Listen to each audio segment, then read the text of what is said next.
Swell Season Surf Radio is recorded by the Newsstand Studio at Rockefeller Center in the heart of Manhattan and is distributed by Wax.Radio. Tough as life, back on the beach again, just a sunny day. Got no tan, rocking my leather man, New York to LA. The surf is up, we're pounding the pavement tonight, we're gonna play.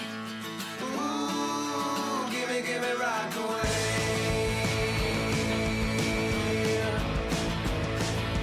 East Coast home, where I was born again, God bless rock and roll.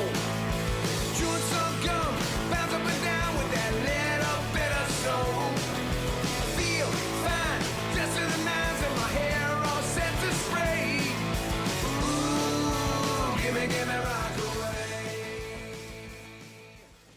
Hello and welcome to Swell Season Surf Radio. I'm your co-host, Karen Song. And I'm your co-host, Tyler Brewer. For this episode, we are pleased and honored to have in the studio Diane Cardwell, a founder of Vibe magazine and former reporter and editor for over 2 decades at the New York Times. An inaugural writer of Portraits of Grief, the signature profiles of those killed in the 9/11 attack, she also covered alternative energy, politics, urban development, and surfing, focusing on how new priorities, tastes, policies, and technologies change people's lives. Before coming to the Times, she was an editor at 7 Days, an award-winning New York weekly, and an arts and entertainment contributor and editor at several national magazines. She joins us today with her memoir, Rockaway, Surfing Headlong Into a New Life, which was released during the height of COVID last year in hardcover and recently in paperback. And just last week, some exciting news dropped. The book is set to be a Netflix film, starring and produced by Kerry Washington. Hello, Diane. Thank you so much for joining us. So glad to be here. And congratulations on the latest development. Thank you. What exciting news. It is. It's really, really exciting. It's not something that I really had thought would necessarily happen from the beginning, but my agent was very much like, it's a movie. And so, Yes. and lucky for me, Kerry Washington thought so too. Oh my God. So yeah, awesome. She's going to have to grow a few inches now. That is really exciting. And also, like, I feel like such a dud because I literally, the day that you announced that morning, I was like, I got to reach out to Diane today. Like, it had been weeks. We'd been talking back and forth. Like, We've been talking for a year. yeah, for a year, literally. And because of how disruptive this year has been, literally, I just, like, the interviews that I ended up doing were the ones that were people who were, like, leaving town the next day, or the one Tyler was like, what's happening with so-and-so, or if I ran into that person. And so I just apologized because I read the book literally right after it was released and absolutely loved it. Oh, I'm so glad. Absolutely Thank you. loved Thank it. you. And I'm so excited that it's made this kind of trajectory, and I can't wait to see our beloved Rockaway on the big screen. Yeah. Wild. Yeah, me too. I really, I mean, so at this point, the book's been optioned, and then I don't know what kind of timeline it'll be on, but they've got to write a script and then hopefully move ahead. And hopefully, one of the things that I thought, even when I was writing the book, and now I really think it's like, I just hope everything goes well so that I don't get run out of town. and then there's that. Well, housing prices are going to go up after. Boy. Exactly. Yeah. Exactly. I mean, let me ask you, what are you going to do to ensure that it portrays surfing properly as a film? Because unfortunately, Hollywood has not a great record of portraying surfing in a positive light, or have taken some missteps in the past with certain movies. How do you think you can help control that, or help prevent or get the right messaging across?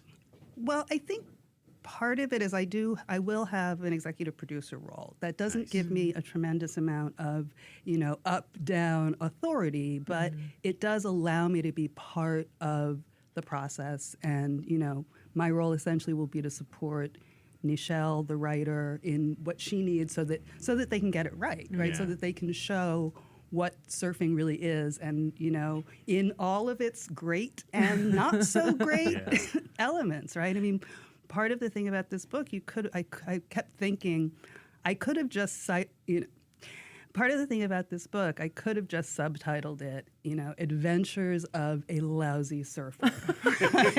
No, it's so much more. Yeah, it's so much more. But I think that's part of what was important to me, at least in the book, was to show that not everybody picks up surfing really quickly, and it's not always easy, and sometimes you got to really scrap for it, but it's so worth it when you do. I mean, what I loved is, and to step away from the movie, the book was just so much fun to read, and I really enjoyed it, and I just felt like there is this beautiful trajectory of this hero's journey. Literally, there's this singular pursuit, the Holy Grail, which is surfing, right? Right. And then you have your life and your world of hard New York, right? Ambitions and this idea of perfectionism that also drives that, and then this picture perfect kind of life that we buy into it, right?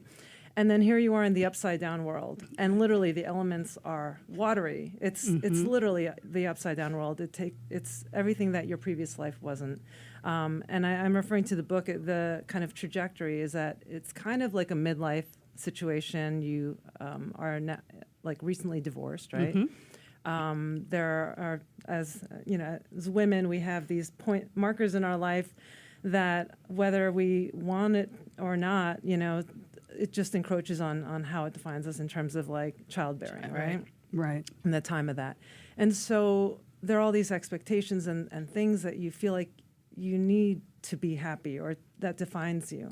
And now here you are in this other universe, in the muck, and you have like guides and teachers. Like I just think about like, The Ring, right? Like you have all the things all the people that guide you. And then the kind of like crux of the biggest obstacle, of course, is Hurricane Sandy. Right. You've done everything to commit to this pursuit. You've bought a house. You're like, hey, I really like to just. I need to keep my surfboard somewhere and my wetsuits. Let me buy a house. Let me buy a house and spend a lot of money having it renovated just in time for a really big flooding storm. And literally, like, okay, Diane, you can really, really time things. Literally 9 months, which I thought the parallel of that and the idea of like, a baby is like perfect, right? Like in terms of a story, like you couldn't make it up. And there you are. Life and death, and that was so harrowing to read those chapters, and then to kind of come through and to find yourself and find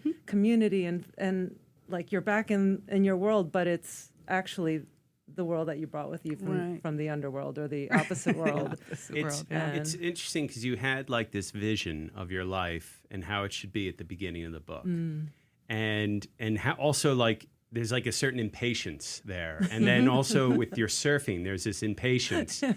And you see this process of you developing this whole thing where it becomes more about the process and less about the end result. And what ends up happening is you get that end result almost that you kind of wanted in some ways. But it teaches, I feel like you learn this lesson through learning to surf process. Right. Right.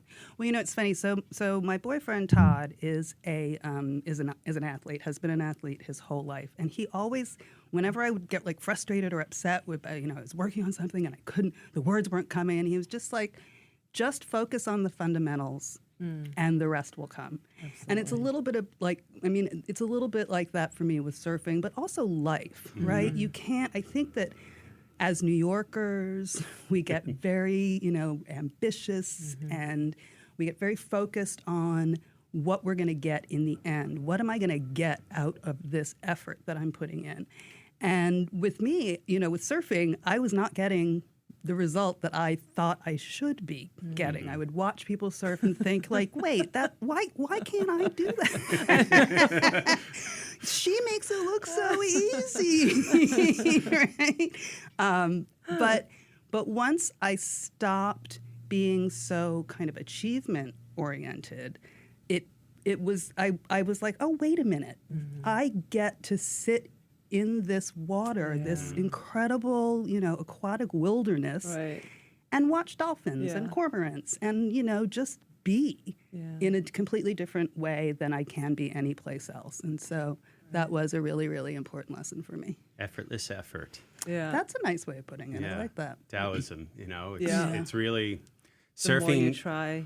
Yeah, every time How many times have you had a surf where you are like forcing it and you're like, I should be surfing better, or you get frustrated, and then the moment that you let go, or you just say, I'm just going to relax, or I'm just going to get a bigger board or do something else, you end up just having such a better time and enjoying it. You know, But you don't think punching the water will help? I mean, you know, look, I'm as guilty as anyone of hitting the front of my board, especially when I was younger, and being like, "Fuck, damn it, shit, I should have hit that lip harder," or whatever, you know. And That's his level. you know, but it's I'm like, hit the lip. I don't know what you're talking about.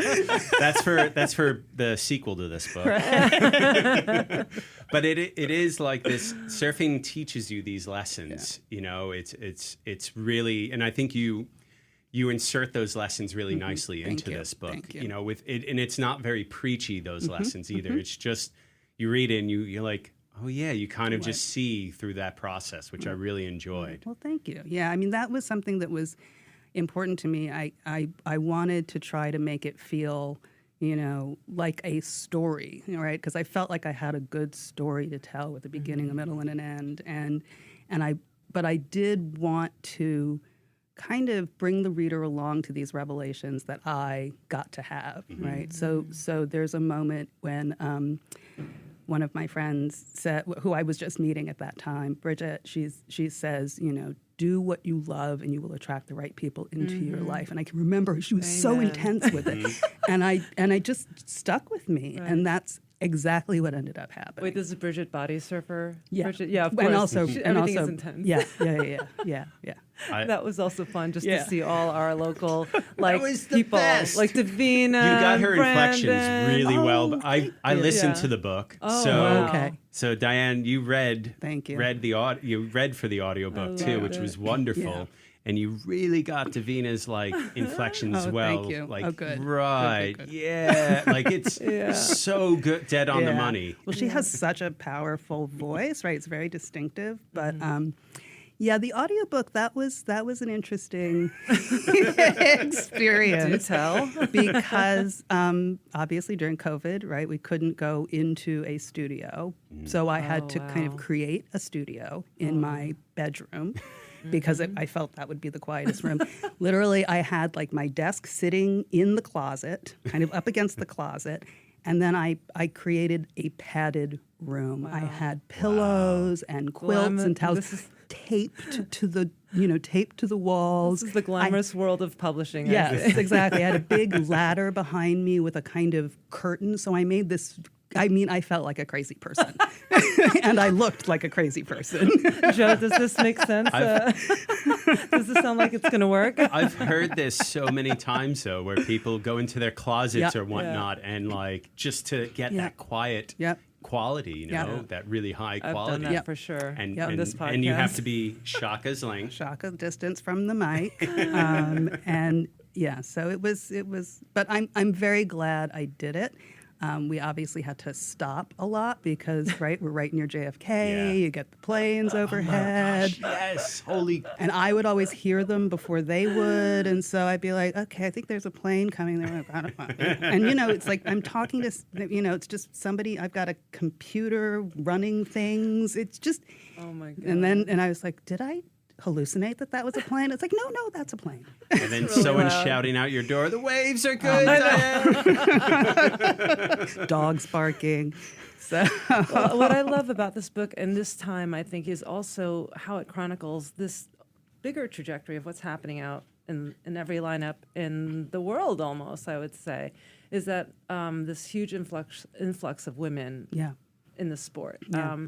And you were just ahead of that curve, and to be able to tell that story, and you know, it's not your traditional, mainstream surf story, and where you come from and who you are is such a new story also to surfing. What I really, first of all, I wanted to ask you, for our listeners who don't know, who haven't read the book yet, can you just walk us through how you got into surfing? Because I love the story of it, and it's so beautiful and really is a reflection of where we are too in New York. Thanks. Yeah. So I was working at the Times. I had a beat covering bars, restaurants, and hotels. Poor me. So hard. Very difficult Really job, just no fun at all. No. Some But people go to war. She covers. I go to the bar.